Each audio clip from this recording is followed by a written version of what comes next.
Recognized. Thank you. Mr. Speaker, I rise on H.R. 5349, the so-called crucial Communism Teaching Act. Let me start by acknowledging that there is value in educating our students about the dangers of totalitarianism and the atrocities committed under communist regimes. But the truth is, we're debating a bill that skirts around key historical lessons and only risks further politicizing education.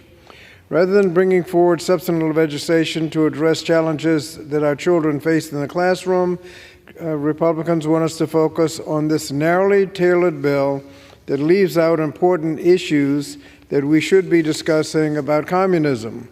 We should be taking action to address the actual challenges that our children are facing, like increasing legislation to increase academic achievement, increase investments in early childhood education, closing achievement gaps in our schools, tackle the mental health crisis among our youth, increasing graduation rates, making college more affordable. These are the challenges that people are actually facing. But this bill, in fact, the entire session has been silent on those issues. Furthermore, the bill fails to provide a complete and comprehensive approach to teaching students about the full history of communism.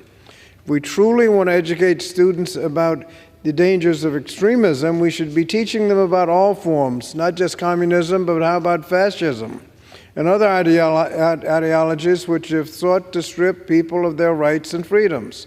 And even with communism, the bill neglects to mention the long history of using the label communism to inflame, scare, and pit Americans against each other. The bill remains silent when it comes to specifics, such as the discussion about the history of the House Un-American Activities Committee. Many fear that this approach will not only oversimplify this complex issue, but also distort our students' understanding of history. What is more troubling is that while we're debating this bill, Republicans are ignoring the actual efforts to invest in education and ensure that all children have the opportunity to succeed.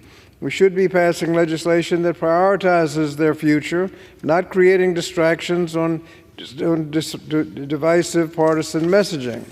So I urge my colleagues to come together to support legislation that will truly make a difference in the lives of American students.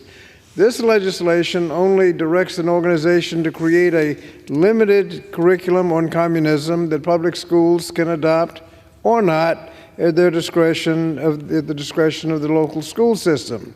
Let's focus instead on policies that improve academic achievement, close achievement gaps, increase graduation rates, make higher education more affordable, issues that demand our immediate attention. So thank you, Mr. Speaker. I would advise my colleague that I have no further speakers, and I'm prepared to close when he's prepared to close, and I've reserved the balance of my time.